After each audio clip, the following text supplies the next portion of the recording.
Hello दोस्तों, स्वागत है आपका अपने YouTube channel Rohit Goswami law classes में। और आज मैं आपको कराने वाला हूँ LLB। LLB का एक very important question, very important long question भी हो जाता है ये, और ये शॉर्ट में भी आ जाता है। ठीक है, तो जो क्वेश्चन मैं आपको कराने वाला हूँ ये बहुत ज़्यादा इम्पोर्टेंट है।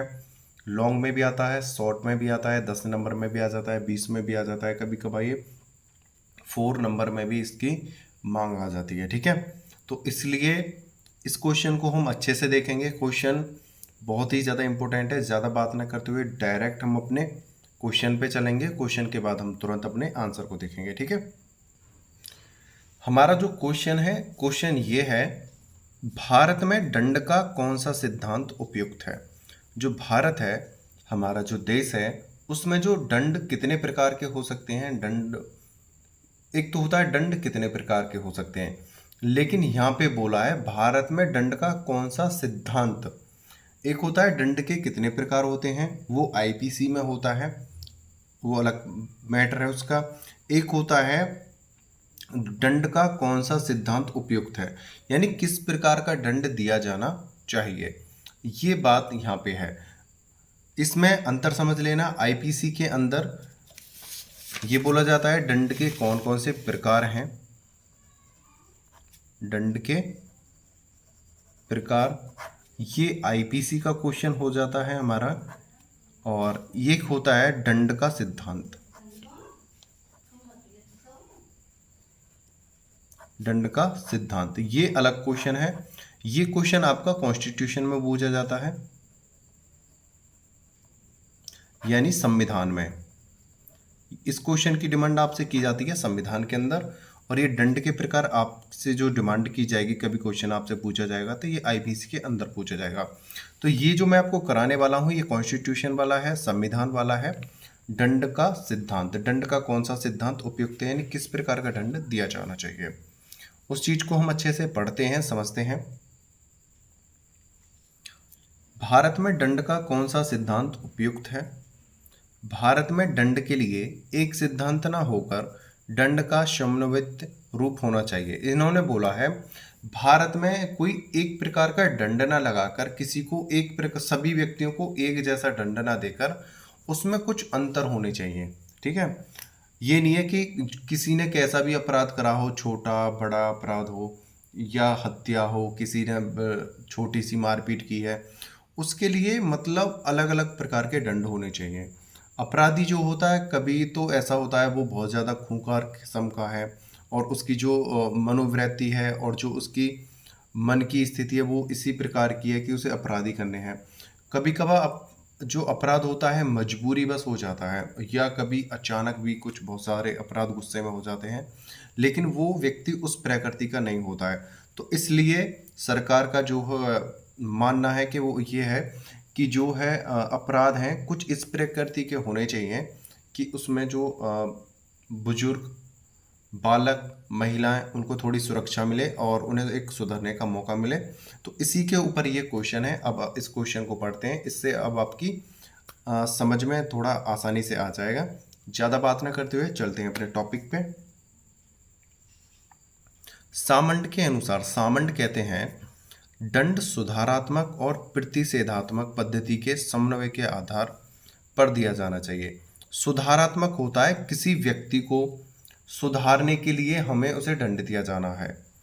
एक होता है प्रतिषेधात्मक, यानी बदले की भावना के, प्रतिषेधात्मक पद्धति के समन्वय के आधार पर दिया जाना चाहिए। अपराध व्यक्तियों की परिस्थितियों के आधार पर दिया जाना चाहिए। अब इन्होंने बताया है कि एक तो दंड जो होता है सुधारात्मक होता है, एक होता है प्रतिषेधात्मक। ठीक है, और ये उन्होंने बोला है कि या तो अपराध सुधारात्मक हो, अगर वो व्यक्ति पहली पहली बार कोई उसने केस करा है या मजबूरीवश केस हुआ है तो उसे सुधरने का एक बार मौका दिया जाए।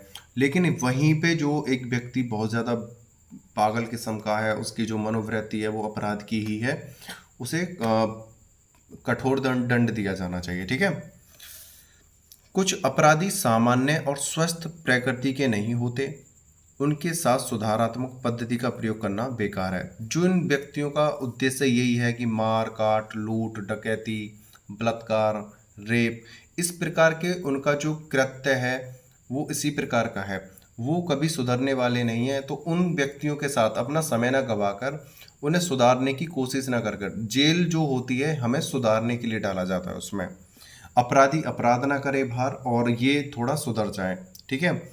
लेकिन इस ऐसे व्यक्तियों के साथ सुधारने जैसा व्यवहार नहीं करना चाहिए, इनको डायरेक्ट मृत्यु दंड दिया जाना चाहिए, ठीक है। तो खूंखार अपराधियों के साथ सुधारात्मक पद्धति का प्रयोग करना बेकार है। उसके बाद अगला पॉइंट जो आता है ये कहता है कि महिला, किशोर वे आरंभिक अपराधी, जो महिलाएं होती हैं, किशोर यानी जो जवान अवस्था में बच्चे होते हैं, आरंभिक अपराधी यानी जिसने कभी अचानक या गलती से या पहली पहली बार कोई अपराध करा है।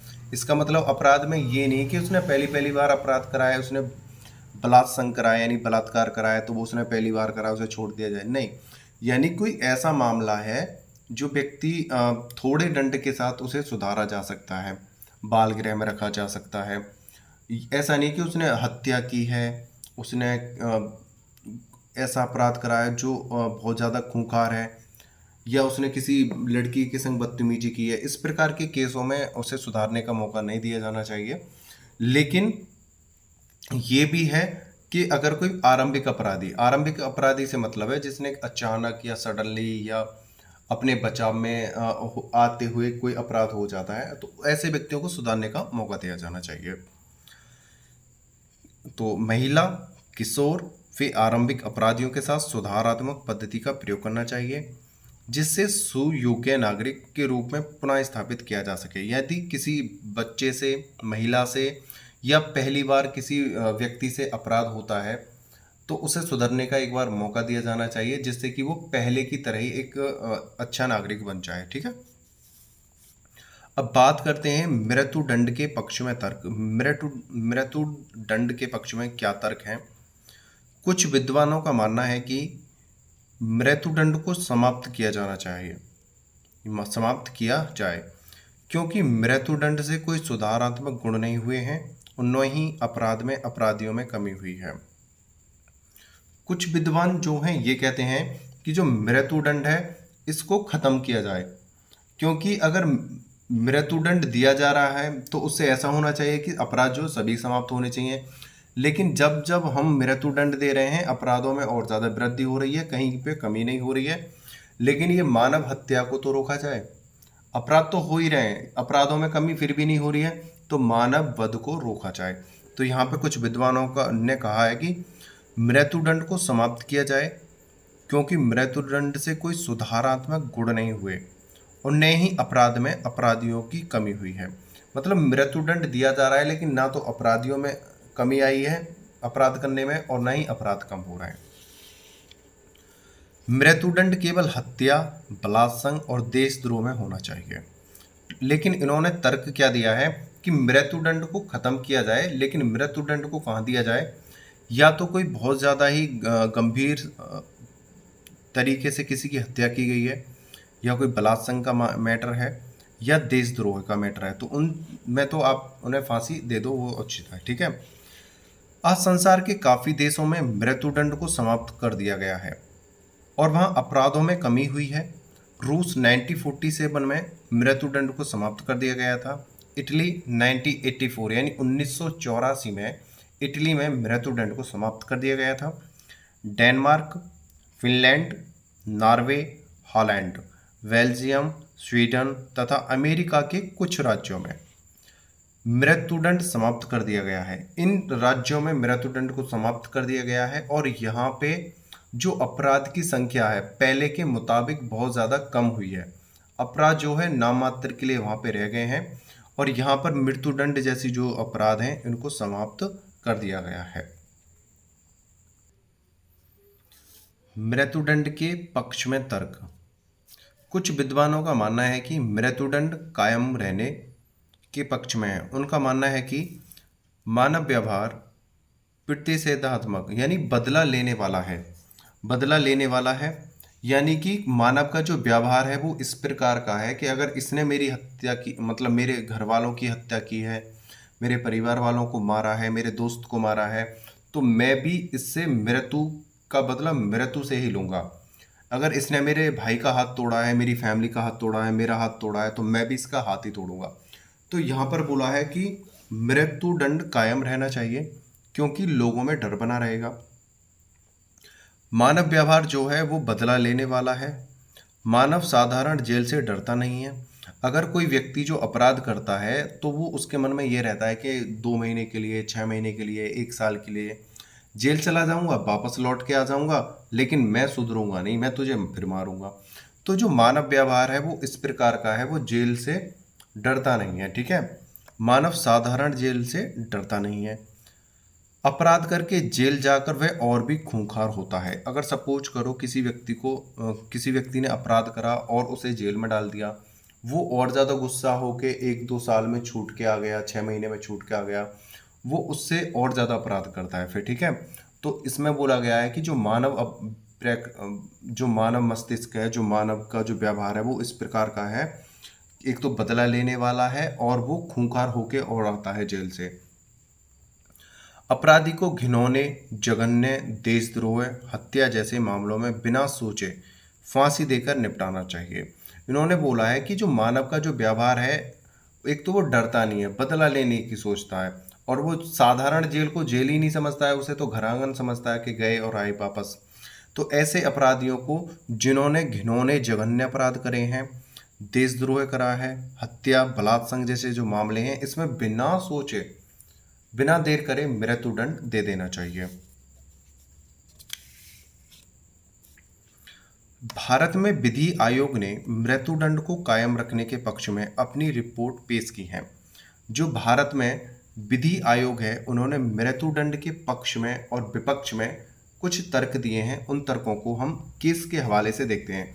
अगर आप एग्जाम में लिखना चाहते हैं उस प्रश्न के आंसर को, तो आप अगर केस बाई केस लिखोगे तो आपके बहुत ज़्यादा नंबर आएंगे। अगर जैसे मैंने यहाँ पे लिखा है, अगर इसी प्रकार अगर आप एग्जाम में लिख के आते हो तो आपके बहुत ही अच्छे नंबर आने वाले हैं इस क्वेश्चन में। आप इसमें ना तो थोड़ा चेंज करो, ना इसे घटाओ, ना बढ़ाओ। बहुत ही ज़्यादा सिंपल लैंग्वेज है, अपनी लैंग्वेज में लिखा हुआ है। और अगर आप थोड़ा बहुत अपनी लैंग्वेज में चेंज करना चाहते हो तो कर सकते हो, लेकिन सफिशियंट है जो मैंने दिया है। अगर आप इससे करोगे तो बहुत अच्छे नंबर आएंगे, और इसमें केस डालोगे तो और भी ज़्यादा नंबर आएंगे। और अब केसों पे बात करते हैं। क्या मृत्युदंड असंवैधानिक है? जगमोहन सिंह बनाम उत्तर प्रदेश सुप्रीम कोर्ट का मामला था ये। जगमोहन सिंह बनाम उत्तर प्रदेश सुप्रीम कोर्ट का मामला था। अपराधी को मृत्युदंड देने से अनुच्छेद 21 का उल्लंघन नहीं होता, क्योंकि आजीवन कारावास व मृत्युदंड का चयन करते समय न्यायालय विधि जो निर्धारित है उसके अनुसार कार्य करता है, और ये अपराध की प्रकृति और के आधार पर होता है। प्रकृति के, इस और को यहाँ से काट लेना, ये जो और यहाँ पे आ गया है, प्रकृति के आधार पर होता है। इन्होंने बोला है कि कुछ व्यक्ति ये कहते हैं कि अगर हम मानव वध करते हैं, मानव वध का मतलब अगर मानव हत्या यानी कि हम मृत्युदंड देते हैं, तो वहाँ पर जो है अनुच्छेद 21 का उल्लंघन होता है। लेकिन इन्होंने क्या बोला है, जगमोहन सिंह बनाम उत्तर प्रदेश वाले केस में सुप्रीम कोर्ट ने बोला है कि अगर कोई व्यक्ति ज़्यादा जघन्य अपराध करता है, कुकर्म जैसे कर्म करता है, हत्या करता है, देशद्रोह करता है, तो उसको मृत्युदंड देना हो तो अनुच्छेद 21 का उल्लंघन नहीं होता है, और ये अपराध की प्रकृति के आधार पर होता है। इससे कोई लेना देना नहीं है अनुच्छेद 21 का। अनुच्छेद 21 का मतलब ये थोड़ी है कि आप अपराध करते फिरो। ठीक है, आगे चलते हैं।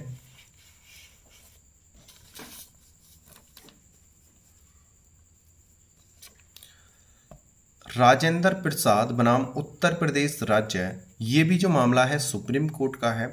जस्टिस श्री कृष्ण अय्यर ने कहा कि न्यायालय को मृत्युदंड और आजीवन कारावास जैसे मामलों में अनुच्छेद 14 का उल्लंघन होता है।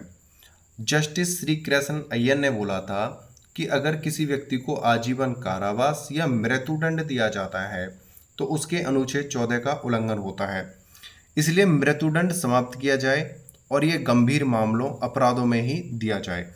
यानी कि हम किसी व्यक्ति को आजीवन कारावास देते हैं या मृत्युदंड देते हैं तो इससे अनुच्छेद 14 का उल्लंघन होता है।